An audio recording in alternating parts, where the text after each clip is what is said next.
Aloha, everybody. We are here with my favorite keto doctor in the world. I don't know if you really want to call it keto. He's like the best doctor I know. And I've got to meet some of your patients, and it's really cool to hear them just preach how amazing of a doctor you are. So welcome today, Dr. Ted Naiman. Thank you.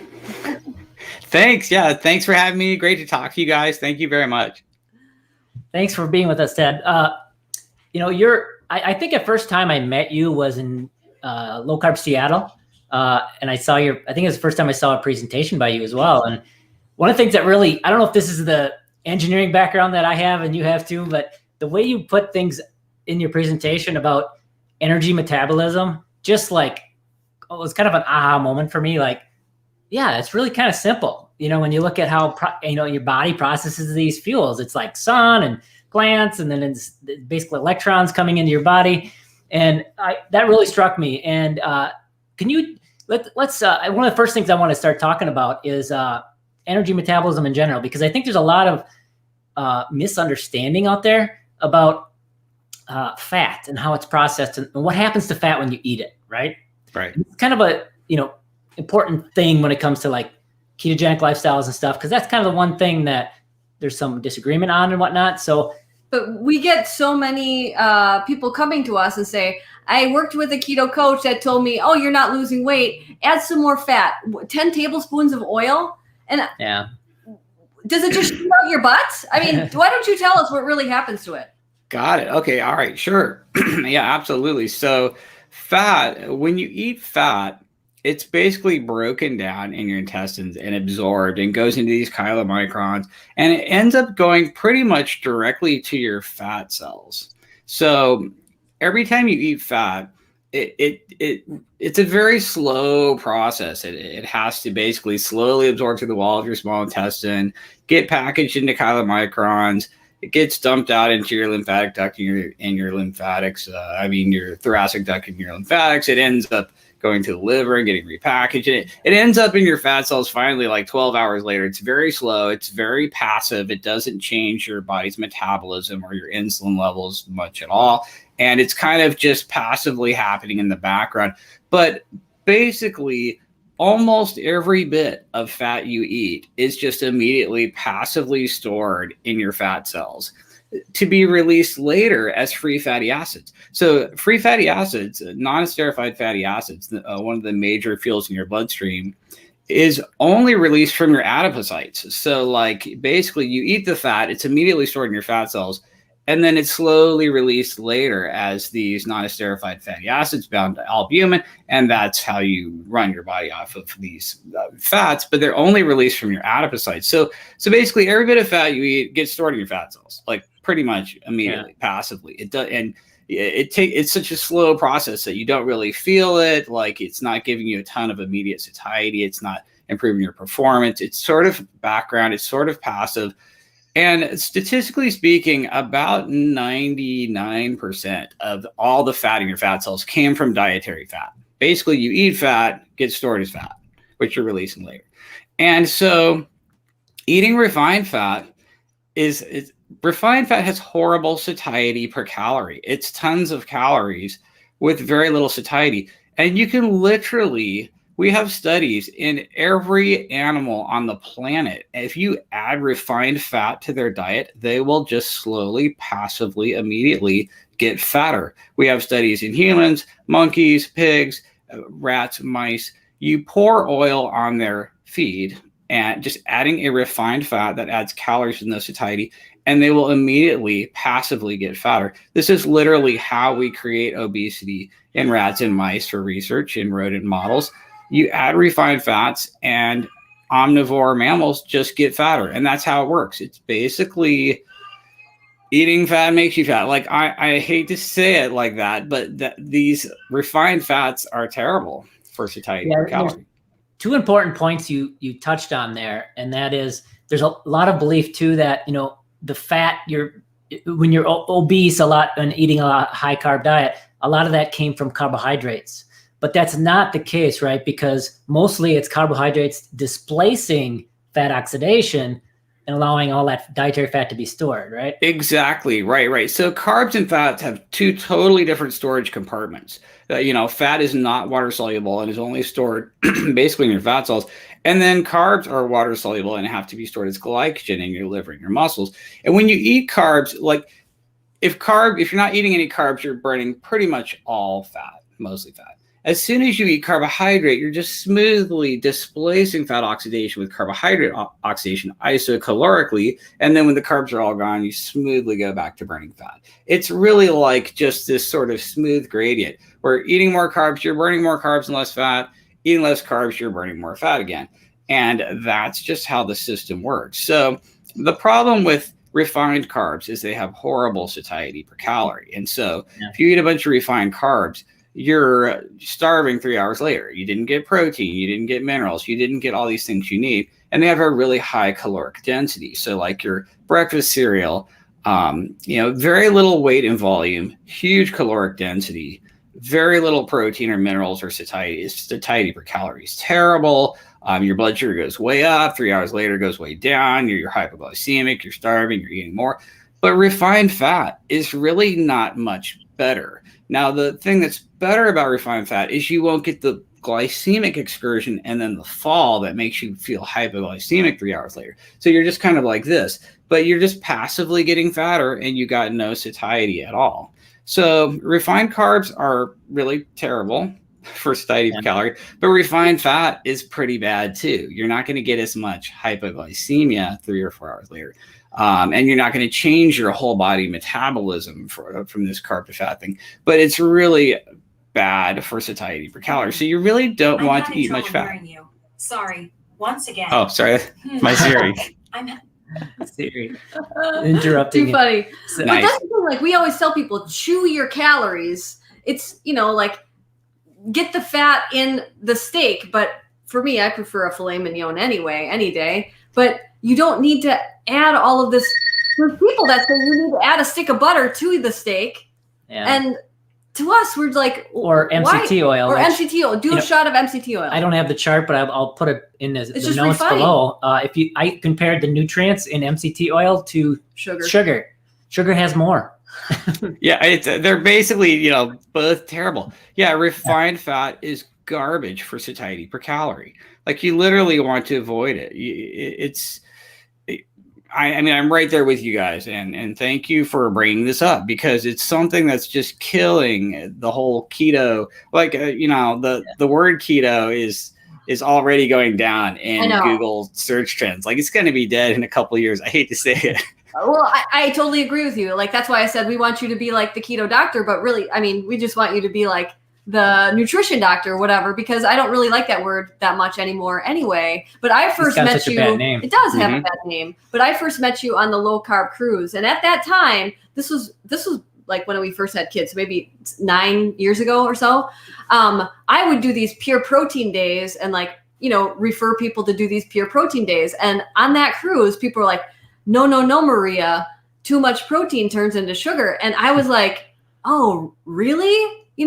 These doctors and very influential keto people told me this. I was like, oh, okay. So I went home and I was like, Craig, people are telling me on the cruise that we can't do this pure protein day. We need to add a bunch of fat. And so we're like, okay, let's try it. And guess what? We just got fatter. Yeah. Right.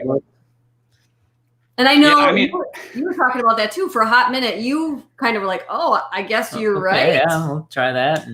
Yeah. Oh, yeah. I was there too. I was like, okay, I'll just eat macadamia nuts and bacon and butter. And I was totally doing that. Like 5 years ago, I didn't know. I was like, oh, I heard too much protein was bad. But, after researching it, I realized it's just kind of not true. And it's really more about satiety per calorie. And I think that's what, people need to spend more time looking at. And that's the really important thing is satiety per calories. Because a lot of people will say, well, I eat fat and I stay full a long time. Right. Yeah, because you just ate 2,000 calories of butter. I drink a bulletproof coffee with 400 or 500 calories and I'm full until dinner time. Well, guess what? If you ate 7 eggs instead, it would be hard to eat that much. You probably wouldn't even be hungry at dinner time. And you would put a lot more nutrients in it. Exactly. Right. People just don't know exactly what they're eating. They're like, well, if I eat all this butter, I'm super not hungry. That's tons of satiety. So what are you talking about? Well, yeah, but you just ate a billion trillion calories and you have no idea. And that's exactly right. Like people don't actually know what they're eating. And so you know what gives me a lot of satiety? Eating an entire pizza. But that's like 20,000 calories. And so like the satiety per calorie is terrible. So it's all about, like you said, per calorie. Exactly. One question I get all the time, I know you probably get it too, is like, what about the kidneys? Because, we're told too much protein is very bad for the kidneys. What's your response to that? Right. I mean, this is basically completely not evidence-based. The problem is when you have kidney damage, you spill protein in your urine. And so doctors will use the amount of protein in your urine to see how bad your kidney damage is. And then also, if you eat a lot of protein, you can have more protein in your urine, even though it's not harming your kidneys. So somehow doctors got to this point where we're like, protein gives you protein in your urine, kidney damage gives you protein in your urine, protein gives you kidney damage. Yeah, it's just like, but it's completely fraudulently wrong. Now we have a meta-analysis that shows that higher protein diets are actually protective against kidney damage. They're awesome for your kidneys. Awesome. If you eat tons of protein, your kidney literally gets larger and stronger, and your glomerular filtration rate goes up. It's like a bodybuilder doing curls all day long. It's like your bicep gets bigger. So your kidney's like actually more bulletproof on higher protein. That's a very good point, because a lot of people, when they start this way and start to prioritize protein, they will see their GFR go up, right? Mm-hmm. And some doctors will say, ooh, you're getting fatty liver, or sorry, getting kidney damage, and your kidneys aren't liking this lifestyle.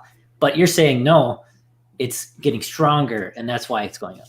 Right. And yes, and blood urea nitrogen will always go up in higher protein diets, but it's not harming you at all. And so some doctors are like, ooh, that could be bad. But yeah, it's just completely not evidence-based. So there is no evidence that high protein diets harm your kidneys at all. And then to take it one step further, like most nephrologists will recommend some amount of protein restriction for people who have known existing kidney damage. And even that's not evidence-based. So the vast majority of people with bad kidneys don't benefit from protein restriction. We have these huge meta-analyses on protein restriction in the setting of chronic kidney disease. And like only 5% of chronic kidney disease, if you have this rare primary glomerulonephritis, like a primary glomerular disease, which is super rare, protein restriction maybe helps it a little bit, but only in men and not in women. And it was like 1%. And the studies that showed this were deeply flawed. And then we have just a mountain of other evidence in people who have the more common kinds of kidney failure, diabetes, and high blood pressure. None of these people have ever been shown to benefit from protein restriction at all. So like if you have diabetes and diabetic nephropathy and your kidney functions decrease, you actually don't benefit from protein restriction. And doctors are still recommending protein restriction, even though it's not evidence-based. So this is definitely a huge problem. Yeah, absolutely. On that front, the next question a lot of people get then is, okay, what about mTOR and aging, right? So you eat a lot of protein, you trigger a lot of mTOR, and mTOR has some weak associations with aging. So can you talk a little bit about that? Right. So the thing that triggers mTOR the most is being over fat and have chronically high insulin levels. You know what I'm saying? So if I eat, let's say I eat twice as much protein as I did before, and I'm way thinner, I'm actually going to get less area under the curve mTOR stimulation because I'm leaner. All the fuels in my bloodstream are always lower 24 hours a day. My fasting insulin's way lower. I have patients who are bodybuilders, their fasting insulin levels of 1. Their triglycerides are a 30. Their A1C is a 4.0. Like the fuels in their bloodstream are so low. Their mTOR signaling is low, but they're eating, 200 grams of protein a day instead of 100 grams of protein a day. Well, who cares? Someone over here eating 100 grams of protein a day could be, 100 pounds overweight, and their fasting insulin's 50, and their blood sugar is too high, and their triglycerides are, 300, and they're just basically awash with energy toxicity. Insulin is chronically 1 or 2 orders of magnitude higher. And it's because they're eating less protein, they have less satiety per calorie, and they're constantly overeating calories, and they're just fatter 24/7, 365 with more fuels in their bloodstream. So like that, the whole idea doesn't even make sense. If you can eat a little bit more protein and be thinner, your mTOR signaling is actually much, much lower than someone who's like worried about how much protein they're eating. So it's completely mind-blowingly ridiculous. Well, that's the thing. I did write recipes for Dr. Rosedale for this book. I think it was maybe 9 years ago. It never happened. But he wanted me to keep the recipes below 20 grams of protein per meal. And it was very difficult. It was, eggs. It was hard to get, it was a really fatty protein. And I just don't know if he really ever ended up believing in it because the book never happened. The recipes are sitting there, but yeah, right. Well, I love Dr. Rosedale. He's an awesome guy. I've met him. Right. He's cool. He's a super smart guy and he's really cool. But I don't think we see eye to eye on the protein issue. And so yeah, I hear you say. He's little. He's like me. He was like my size. So one thing I wanted to touch on before we completely move off of it is back to the dietary fat. So a lot of people say, well, there's other things that can happen in the body, or the fat can go right through you, or possibly some other things that are happening to the fat, like cellular wall building, all this stuff. What kind of percentages are you talking about for those kind of uses of fat? Well, okay, so like I have this crazy study from 50 years ago or something where people basically drank like 10,000 calories of corn oil every day, and they measured their stool to see what their absorption of the fat was, and it always remained at like the high 90%, 98% absorbed or something. So you really are absorbing the fat that you eat most of the time. And it really does end up in your fat cells. There's basically no other place it can go because it's not water soluble. So I'm not sure what people, a lot of people have magical beliefs about metabolism if they don't understand it well enough. Yeah. And the reality is your body is just a machine. It's literally just a mechanical machine. Yeah. When you put fat in your body, it physically has to go someplace, and that's in your fat cells because that's the only non-water soluble storage compartment. You better hope it goes to your fat cells, right? Because otherwise it's going to build up in your organs. Yeah, if they're full, it just circulates in your bloodstream, and that's why your triglycerides are 500, Exactly. But this is what's frustrating is at KetoCon, the last time we had KetoCon, we walked into the building and this one, keto doctor came up to me. He's like, Maria, I got to tell you about my experiment. He's like, I just drank the shake and it was butter, MCT oil, coconut oil. It was all pure fat and my insulin didn't go up at all. And then the next day I had a plate of eggs and bacon and my insulin went up so many points. And I was like, dude, I have to get to stage. I don't even have enough time to tell you what's wrong with that picture. Right. Tell us what's wrong with that picture. And I think a good point here too is recently the Hall came out with another kind of this, insulin carbohydrate model and that kind of thinking. And I think that relates to it a lot is that they're in this community, there's such a irrational fear of insulin spiking at all. And the thought that if insulin rises, I'm storing fat, but you can't store what you don't eat, right? Like if there's no fat there to store, if insulin goes up a little bit, right. There's nothing to store. Exactly. Like mechanically, all these carbon atoms have to go somewhere. And when you eat fat, the carbons literally end up in your fat cells. And when you eat glucose, they literally end up in your liver and muscles. And then when any of that's burned, you exhale the carbon atoms. And you can literally just count all the carbons and see where everything goes. And none of it's magic at all. There's no magical anything happening. It's very mechanical. And once you kind of understand it, I have a edge because I'm a mechanical engineer, but your body really is just this mechanical machine. And then I think you asked me a question about, I don't think I'm answering your question that you originally asked. I know Craig has some questions about getting into insulin. Is insulin the devil? I know you have a graphic. I watched you and Marty, you had this devil image of insulin and it's like, well, you need it. Right? Yeah. So, okay. All right. So I think a lot of people don't understand what insulin's actually doing.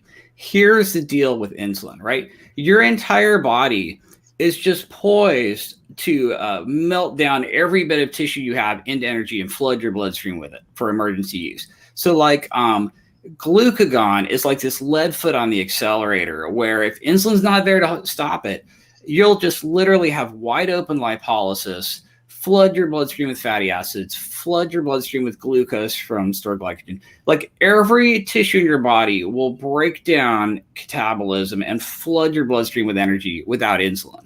And that's for emergency purposes. The default is that you just have tons of energy in your bloodstream. And if glucagon wasn't there, norepinephrine, epinephrine, cortisol, every single one of these hormones will break down every tissue in your body, flood your bloodstream with energy, and you've got tons of energy. And the only thing holding that back is insulin, right? So like look at a type 1 diabetic. They don't have insulin. They're melting down their entire body into energy.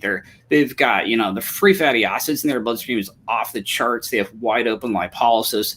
They've dumped all their glycogen into glucose, ketones. Every fuel is maxed out in the bloodstream. You give them insulin and all that stops, right? Like you're sitting there right now in a fasted state, and the only reason the fatty acids in your bloodstream aren't off the charts is because your pancreas is constantly monitoring the fuels in your bloodstream. And if the fatty acids go up a little too high, insulin also goes up and tamps that back down. It's like a very sensitive thermostat that's constantly monitoring.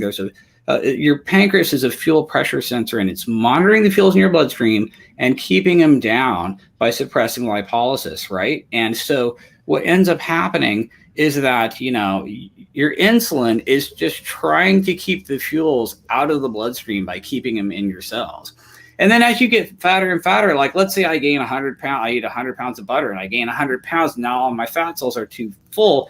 They don't want any more fat. So the fat is just circulating in my bloodstream, and my pancreas is just dumping out insulin, trying to clear it, but none of the cells want it. And then all my muscle cells are full of fat, and now they don't want glucose either. And so all these fuels are really high in my bloodstream, and insulin gets higher and higher and higher, but none of the cells are listening to it. So I just have too much fuel in my bloodstream. So chronically high insulin is just a sign of energy toxicity. It just means you have way too much fuel in your bloodstream, which means you have way too much fuel in your cells, and the whole thing backs up. And so the high insulin itself isn't really the problem. It's just a marker for the actual problem, which is energy toxicity. Too many fuels in your bloodstream, and then too many fuels in your cells.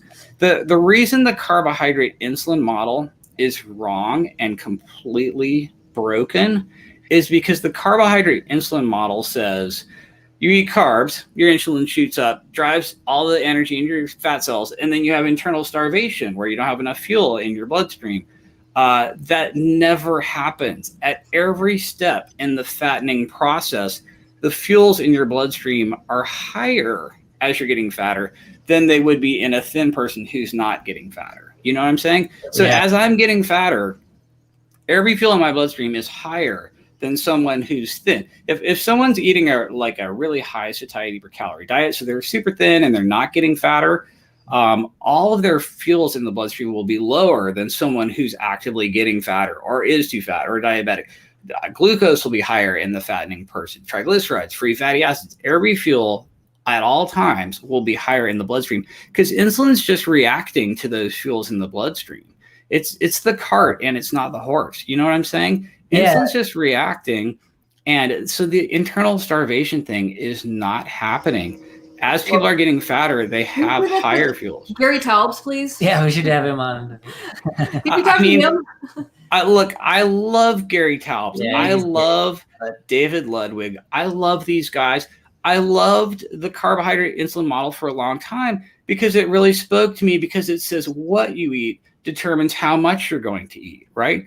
The carbohydrate insulin model, I love the fact that how much you eat is downstream from what you eat. You know what I'm saying? If you eat salmon and asparagus, you're going to eat way fewer calories and you're just going to be thinner than if I'm eating like sugar and oil. Yeah. If I eat sugar and oil, I'm going to eat way more calories and I'm going to be fatter and I'm going to be less healthy. I'm going to have worse body composition. And so what you eat definitely determines how much you're going to eat. And so I love that.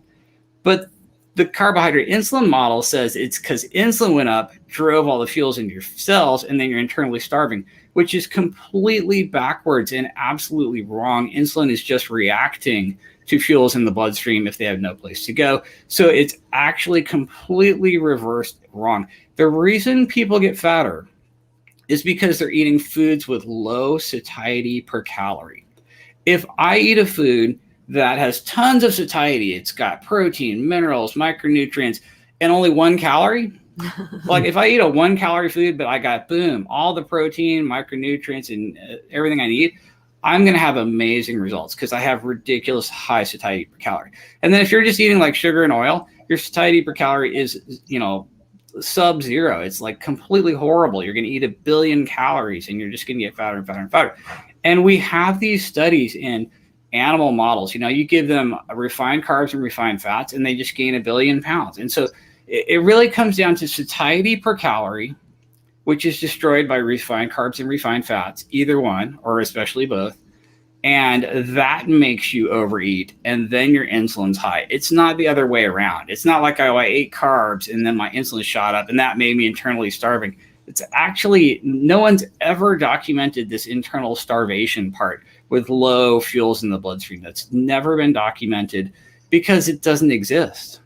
Yeah, I think the way I like to look at insulin, that model looks at insulin as like this hammer that drives things out of the blood into storage whenever it goes up. Mm-hmm. And I think you've got some graphics on this too.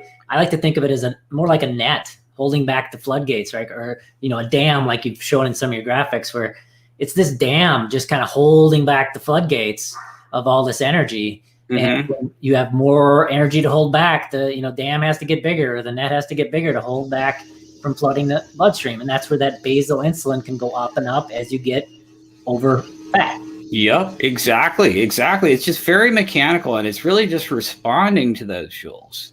And in other case, if you eat fat, it's going to end up in fat storage, regardless if you have the spike of an insulin or not, right? Yes, so if someone's a type 2 diabetic, if you drink a whole gallon of heavy cream, right, tomorrow morning, 12 hours later, you're going to have the highest fasting blood sugar you've ever seen. Yes. And all of the whole low carbosphere is like, whoa, there must have been, look at the trace carbs in heavy cream.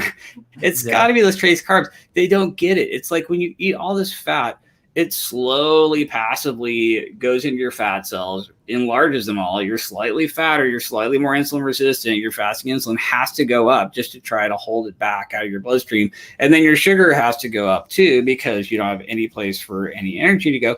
And so fat is basically eventually isocalorically raising your insulin just as much as carbs are, but it's raising basal insulin. Carbs raise glucose and insulin immediately, and then it goes back down. Fat just raises your basal insulin because now you're fatter and you're more insulin resistant. And I think a lot of people don't get that. And glucometers are not helping because everyone looks at their glucometer, they get a big spike and they're like, oh, well, that was bad. Yeah, if you could actually see your basal creeping up 12 hours later where you're slightly fatter and slightly more insulin resistant, or if you had a glucometer that showed you your triglycerides, because you drink your heavy cream, your oil, your triglycerides are going to do this 4 times higher thing or more if you're over fat. I mean, I've seen extreme triglyceride excursions in people who are eating a lot of fat. We get these crazy numbers in the clinic. And so you don't have a triglyceride glucometer at home. I guess it would be called a triglyceridometer or whatever. Yeah. But you don't have that at home. And if you did, if you had a sensor that showed you your free fatty acids and your insulin and your triglycerides at all these time points, you'd realize, oh, hey, when I eat refined fat, the next morning I'm like way worse metabolically than I am right now. And another question related to that I've had, sometimes people will see a higher fasting glucose in the morning if they overate fat the prior day. Can you talk about that connection? Hell yes. And it's exactly just what I was saying. Imagine right now, do a thought experiment where right now you eat 100 pounds of butter, right? And tomorrow morning, 12 hours later, every fat cell in your body is expanded, right? Now all your cells are really refusing glucose, right? Your triglycerides are going to be higher because the fat cells don't want fat. Your muscle cells are filled with fat, so they don't want glucose. All your cells are in energy refusal mode, and then your blood sugar is going to be way higher. Your insulin is going to be higher because it's trying to get the fuels out of the bloodstream, but it can't. All your cells are full. Everything goes up, right? And so that's how fat makes you fatter and more insulin resistant. It's just such a slow process. It's really showing up, 12 hours down the road.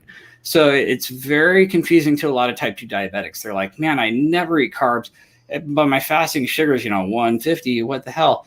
It's literally how many grams of fat you ate the day before, full stop. This was so frustrating. I went to Costa Rica to be on a television show with a couple doctors, and I was the chef. And I planned, protein meals or whatever, but then they all brought in all of this heavy cream, and they were like, I'm fasting until 1 o'clock, Maria. I was like, you just put like 500 calories in your coffee. You are not fasting. Do not be mistaken. But other people were telling them that is okay. Right. Yeah. I mean, hopefully everybody will look back at this sort of thing 10 or 20 years ago, and it'll just be a laughing stock. I mean, I think we're already at that point, but not everybody is. And so, yeah, we just need to get more people to realize that refined fat is not helping anyone with anything at all, ever, period. But going back to the CGM issue, I wore a CGM, and my highest numbers were when I was running. And we are getting a lot of people like buying these, CGMs or trying them out. And they're like, oh, I ate so much protein and it went up so much. I was like, that's not always a bad thing. So does it mean I should stop running because my blood sugar went up?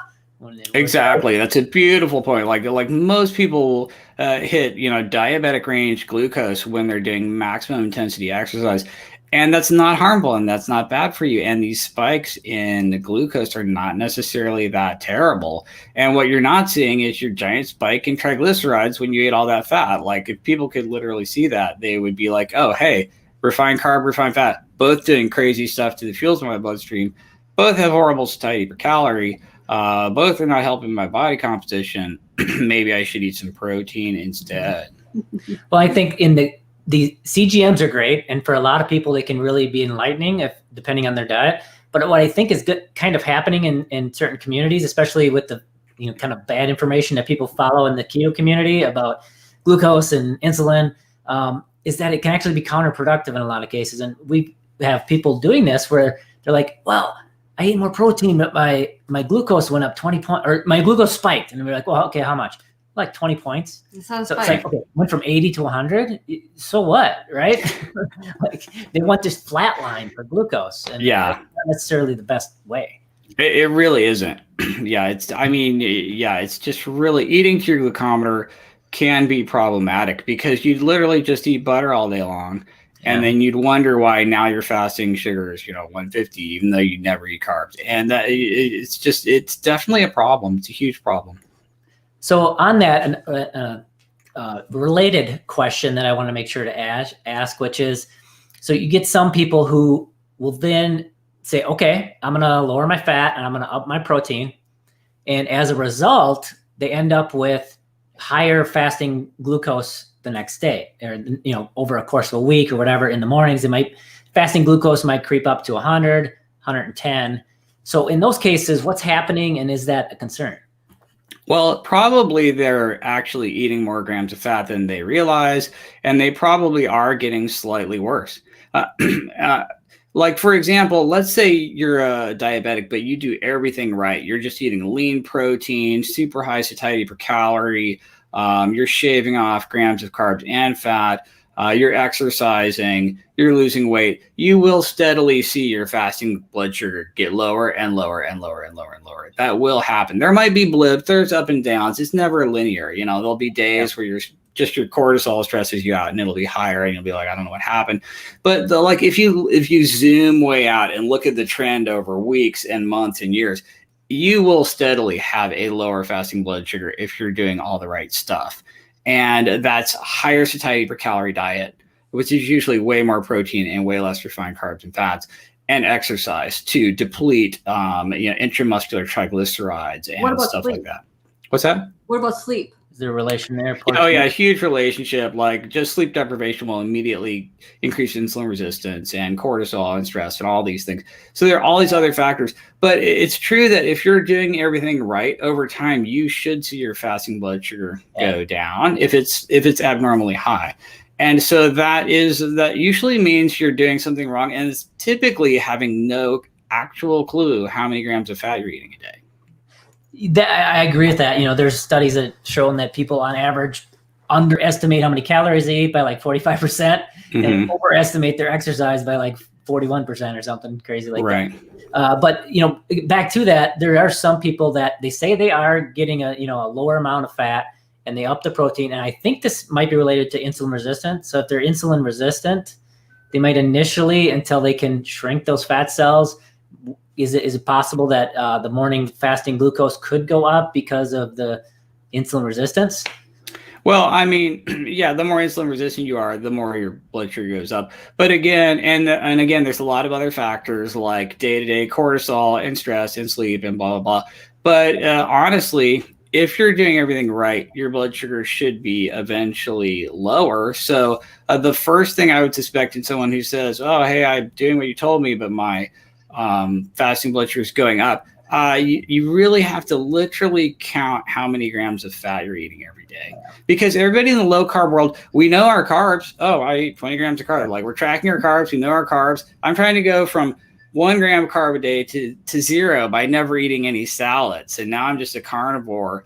I was a raw carnivore, but I was worried about glycogen in the liver I was eating. So like, if you're trying to shave your carbs super low, you might have absolutely no clue how many grams of fat you're eating a day. And so, like a lot of people in the low carb world, they can't really tell you how many grams of fat they eat a day.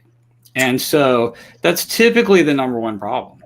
Do you think it still is the issue for somebody like, for example, Dr. Sean Baker, he has a kind of a higher fasting glucose. You think that's more related to his level of activity and whatnot? He eats a lot of fatty ribeyes. Yeah, true. I actually cannot explain what's going on with Dr. Baker. Like I have really tried to explain his fasting glucose and A1C seems too high to me. Yeah. And I don't have a good explanation for it. I don't think that's due to his amount of exercise. And I hate to say this, but I think that if he was leaner, he would have lower blood sugar and A1C.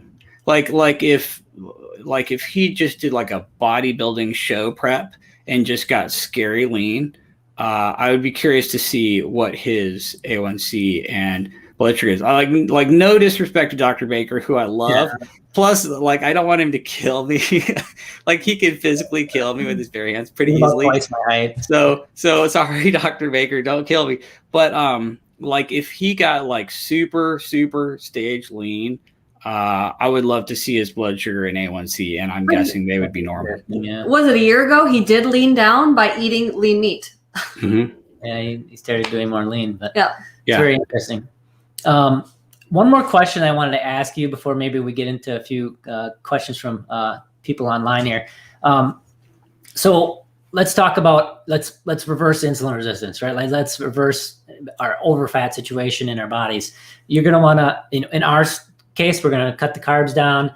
We're going to get enough protein, for your lean mass, so you get adequate, at least enough protein, and then you're going to adjust fat, right? So now the question becomes, how low should fat go, and how low can fat go, especially I'm sure there's context here. If you're doing it one day, like one protein sparing day for the week, maybe it's a little lower of a fat minimum. Or then also the second question then is, what is the fat minimum if you're say going to be in a calorie, deficit for 3 months because you have a lot of weight to 4 months? What's the kind of floor there that you want? Gotcha. Okay. All right. So like we're famous in the low carbosphere by saying that humans never have to eat any glucose ever. Like you can literally eat 0 carbs. You never need carbs. You never need glucose. Right. Okay. That's true. There are a lot of things about fat that's actually also true for. Like the requirement for saturated fat in the human diet is absolutely 0. You can literally make every bit of saturated fat you need on your own. You would be fine if you never ate any saturated fat. The amount of cholesterol that humans require in their diet is 0. You literally never have to eat cholesterol. So you can manufacture your own saturated fat and cholesterol, just like you can manufacture your own glucose. Now, a lot of low carbers are like, well, that's not optimal. And yeah, it's probably not optimal, but it's probably not optimal to never eat any carbs at all either. Like, these are both on a U-shaped curve. But the point is, you really don't need a ton of fat. Like, the amount of essential fatty acids that humans require in their diet, it's under 10 grams a day. I mean, it's extremely small. And when we do these protein-sparing modified fast liquid diets for pre-bariatric surgery patients, I mean, sometimes there will be as few as 10 grams of fat in these formulations. Like, you probably want about 10 grams of fat so you don't get gallstones, and so you have your essential fatty acids. And I don't think that anyone wants to go that low indefinitely, but for short periods of time, you can certainly survive on 10 grams of fat. I would say that your average person for any kind of length of time probably does not want to go below about 30 grams of fat per day.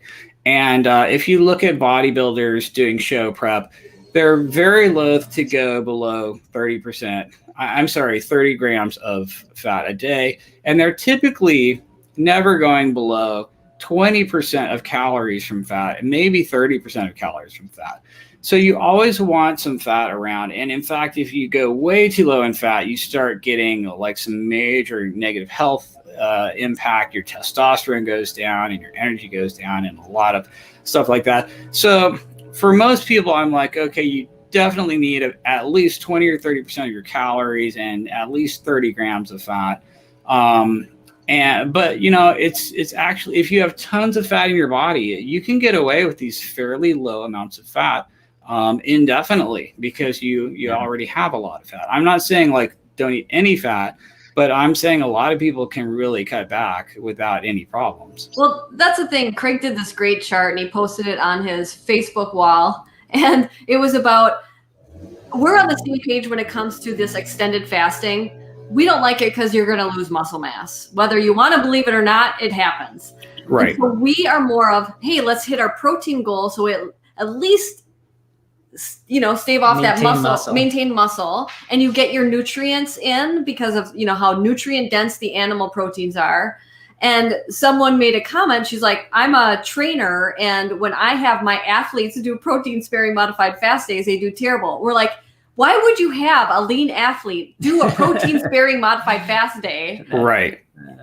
She ended up deleting her comment because a lot of people kind of were like, why would you? This isn't for lean people. But what we got was, we also got some other people in the keto community or whatever pushing back on us saying protein sparing modified fast are dangerous. It's dangerous. But the same people say, don't eat for 3 days. If you want to do a 3-day fast, that's fine. We're saying, yeah, that's completely ridiculous. We're saying at least hit your minimum for protein and enough fat for your gallbladder and all of that. And a lot of people are like, even someone here is saying, why don't you speak to autophagy? And we're like, well, work out. That's better for it. Yeah, it's way better for it. Yeah, absolutely. So that's actually one of the questions here, and I'll throw it up there, but asking, what about autophagy? So, you know, you get into this fasting realm, and one of the main thing they talk about extended fasting is autophagy. One of the things I like to point out is the Nobel Prize winner for autophagy. I can't say he's a Japanese man. I can't say his name. I can't remember it. But he actually estimates that every 1 to 2 months, we turn over all of our protein cells through autophagy, all of them. And you don't have to, and that's no fasting. That's just normal human beings living. So my question is, why do we have to speed that process up if we're going to turn them all over in 1 or 2 months anyway? Well, okay, first of all, autophagy is honestly a totally BS buzzword that has no actual real meaning. Like, no one can actually measure this. Most of the studies that were referencing this were done outside of the body in extraordinarily artificial conditions with extraordinarily artificial measurement systems. And there's really like nobody really knows what autophagy is. You can't really tell when you're doing it. This is like, it's almost purely theoretical. So it's kind of garbage to even use this term at all. So anyone who's really talking about like they know what the hell they're saying is literally filled with crap. So it's kind of like a fake buzzword to begin with, but it really comes down to mTOR signaling, and it comes down to like either you're hypocaloric or hypocaloric, if you got plenty of energy or not enough energy. And the idea is that you kind of want to balance out the times when there's too much energy with times when there's not enough energy. And things that reduce energy availability theoretically are driving this autophagy process, and that's under eating calories or expending more calories. So you can either do it with just eating less calories, eating higher satiety per calorie foods, so you're eating less calories, exercising more to expend more energy. Anytime you're in a low energy state, you're going to theoretically be driving this process forward. And that could be intermittent fasting or just eating less or just being thinner or doing more cardio or all of these things. And so it's kind of a garbage term for just like managing your energy and not being in a surplus all the time. Yeah, there's lots of studies that have shown. One specifically looked at 36-hour fast versus strength training. And the strength training, again, they can't measure it, but the signals for autophagy, the markers that they look for, were higher from strength training than the 36-hour fast. Nobody wants to work though. Yeah, and guess what you're doing? Instead of losing muscle by eating nothing, you're gaining muscle. So, I mean, win-win, right? But I also heard you say about the whole extended fasting, they don't touch on healing, like what you actually are putting in your mouth. So after you don't eat for 3 days, then you're so hungry, you eat a bunch of junk. Exactly. And the hungrier you get, right, you're just going to refeed with higher and higher energy density foods because that's how your body's wired. So it's not really optimal. So another interesting question here, and this is related to the kind of the minimum fat and whatnot, but one about PE diet and possible negative effects on women's hormones, because there's a lot of people that believe women have to eat more fat for hormones. Can you talk to that? Well, okay, so like big picture, I'm not a huge fan of like extreme protein sparing modified fast or extreme extended fast or extremely low calorie or 100% protein, 0% fat. I don't like any of that.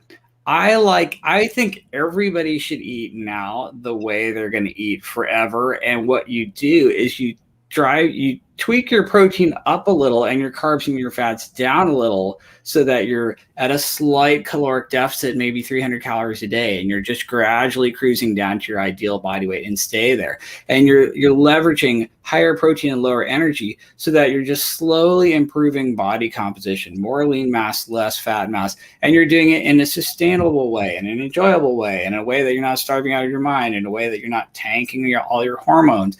And so take wherever your diet is now, track it so you know actually what the hell you're eating, and then get your protein percent higher and your refined carbs and refined fats lower, but not insane. Don't go straight to egg whites and whey protein and that's it. You want to do this in a sustainable way so that you will slowly, gradually go down to your ideal body weight and enjoy the process the whole time and feel good.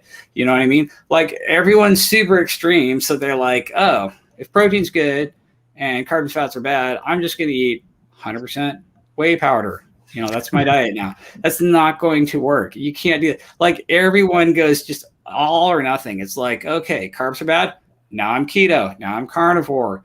I basically can't eat plants. Or it's like, protein's good. Okay, egg whites. It's my only food from now on. Let's see how it goes. And so the PE diet is more about finding where you're at and then raising the protein energy ratio slightly in a sustainable way so that you're driving just a moderate caloric deficit of maybe 300 calories. You don't want to go extreme with it, or you are going to screw up your hormones. Absolutely. You have your PE diet book? Because we only have the ebook. Can you show us your book? Do you have it? I don't have it. Oh man! Everybody, Sorry. check out his book. Here's a Right link. there. Thank you. Definitely check it Book.com. out. We'll put the link in the notes Show too notes. as well when we Speaking of the PE diet, post this. But another question kind of related to that. Where did it go? So this question is, so do the total calories matter if you're not hungry? For example, if you're getting high protein, low carbs, and lower fat and say 1,200 calories, but you're satiated, is that okay for, doing day after day? That's totally okay. And what happens is the fatter people are, the longer they can go with low calories. You know what I mean? If you're like 500 pounds overweight, you could do a protein sparing modified fast and just eat 800 calories of protein. Like you could do that for weeks without being that hungry. But as you get leaner and leaner and leaner, you're just going to get hungrier and hungrier. You're going to have to up the calories more. And so it really scales up or down to how overfat you are. I will say that in people who are dangerously overfat and dangerously energy toxic, like if you have raging out of control diabetes and you're so awash with energy that your A1C is super high, yes, you should actually be on a protein sparing modified fast where you just eat the protein and you probably won't be that hungry and you will be able to do that for longer than most people. And you are just going to steadily burn off that extra energy.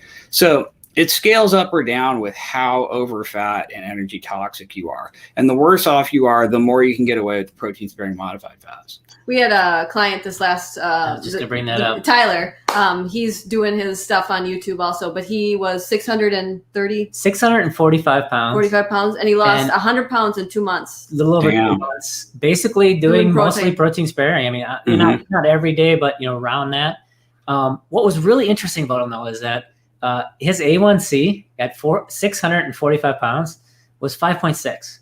Yeah. And I think his fasting glucose is like 90 something. And I was trying to tell my mom, It's just amazing the personal fat threshold. Yeah. Do you think he was just had a lot of fat cells, or do you think genetically maybe he could? Because for background here, your personal fat threshold is basically you have a certain number of fat cells on your body. Most people after a certain age, when they're young, don't create new fat cells; they just fill them or shrink them. And do you think in his case he just had a lot of fat cells to fill, or do you think he genetically maybe can make more new fat cells? I think he's actually manufacturing more fat cells. In fact, I know that. So these people literally have the ability to perform adipocyte hyperplasia, where they sprout new baby fat cells from stem cells. And so they're literally just growing more and more and more and more adipocytes and adipose tissue. And that's very genetic. And some people cannot do that genetically, like you guys. like if I told you guys, I will pay you $1 billion to get to 300 pounds. You couldn't do it. You literally couldn't do it. You just leave that $1 billion on the table. Did you see our before? 300? 300? I don't know. We're But only Okay, I meant I am half 500. my size. Yeah, Most people don't know. I am half my size that I was. I'm about 50 pounds less than I was, but yeah, I've seen 300 your would be- before and afters, but I guess I mean 500 pounds. But there's a point where you physically couldn't do it. Like for all the money in the world, you couldn't get fatter, and so that's super genetic. That's all I'm saying. And on the contrary of that, we've had clients, 105-pound woman, That type 2 diabetic, off the charts. She'd let it go so long because she didn't gain weight. That's your body's natural. Hey, I'm gaining weight. I should probably change my diet. She never did. She ate sugar, just junk. She burned out her beta cells. Now she's basically with type 1.5 because now she can't make insulin either. And I mean, that's even the other end of the spectrum. I'll never forget her because she said, Maria, we live in a vain society, and I wish that I would gain weight when I cheated because I don't really care because I don't gain weight. But she was having strokes. I think she had her second stroke because she was only like 30 years old. But we want to respect your time, though, Ted. Do you want to tell us where everybody can find you? Oh yeah, well, I mean, I'm on Twitter at Ted Naiman. I'm probably the best thing I have is the book, which you can get at thepediet.com. And yeah, those are probably the best places to find me. And we'll have the link to your book in the show notes for everybody to check it out. It's wild. It's great. Oh, thank you. Thank you. But just thanks for the time, Ted. Everybody, please check him out. He's got a YouTube channel too. We'll link that below. He has a funny cat. Puts out some occasional funny videos that are really educational, really some of the best explanations doing of energy metabolism out there. So Keep doing I it. encourage everybody to check it out. Oh, well, thanks a lot, you guys. And you guys keep up the good work. I really appreciate what you guys are doing. Thank you, Dr. Ted. We hope to see you in Thank the you. future at some events. Sounds good.